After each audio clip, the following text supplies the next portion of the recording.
When I reflect back on my journey, which has brought me to First Church, I am awestruck.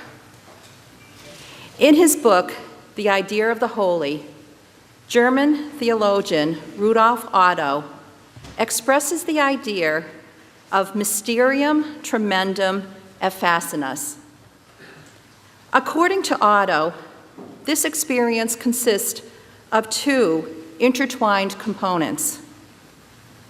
One aspect is the sensation of trembling, which comes from a perception of being in the presence of something uncanny, overpowering, and vibrantly alive.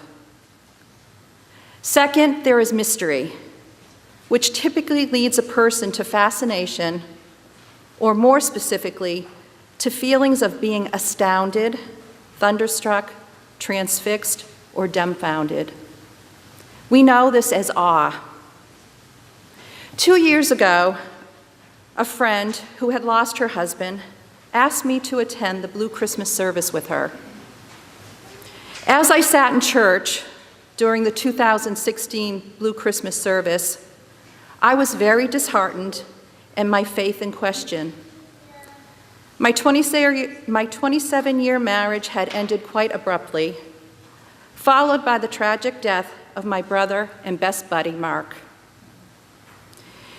It was during this time that I was totally lost. I didn't know who I was anymore. Everything had been stripped away. I was mad at the world and God, and so angry, all under a facade that no one could see through. While it was a time of great loss, grief, and suffering, I can say now, a little bit more objectively, that it was also a time of significant rediscovery. It was during this service that something much bigger and greater than I happened.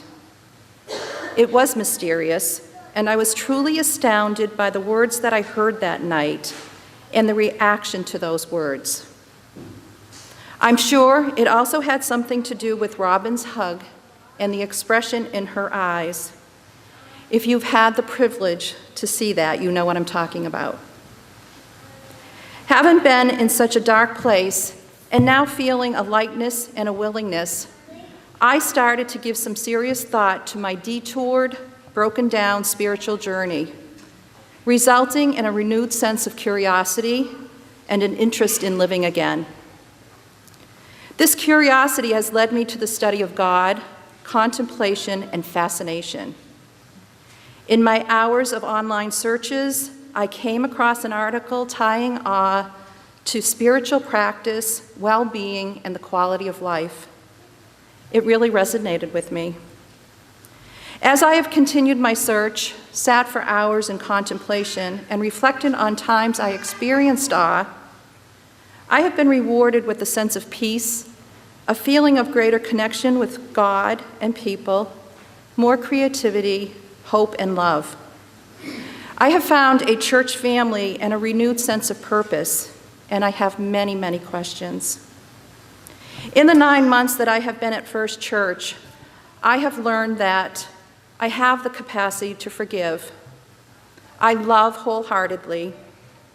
I sing so gloriously off-key that crying is cathartic. Listening, patience, and openness are keys to building relationships. Being vulnerable is the ultimate expression of being human. It's okay to be bad at my God. Sometimes, and I'm working towards most time, there are no answers. And that the people in this community are amazing role models for the world.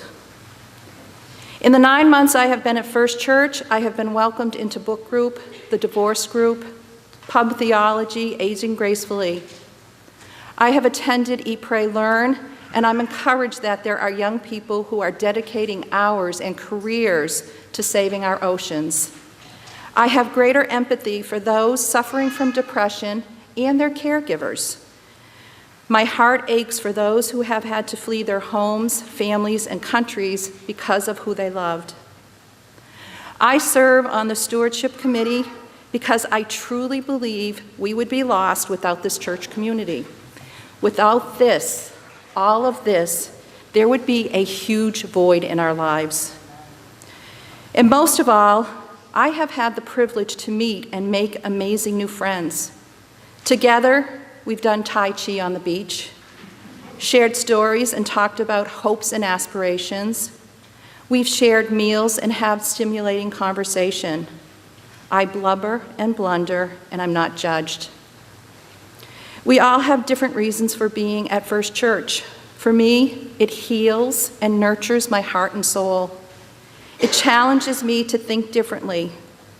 It provides me with the wisdom that I need to negotiate and navigate this crazy and insanely beautiful world. The collective energy inspires me to be part of this brave community. I have been welcomed with encouragement, support, and love to be who I am, thus exposing my vulnerability. It is a place where I can use the term mysterious tremendum et fascinus and smile, knowing that I have intrigued some. I am humbled and extremely grateful to be on the opposite end of the lost continuum in good company. You're so awesome.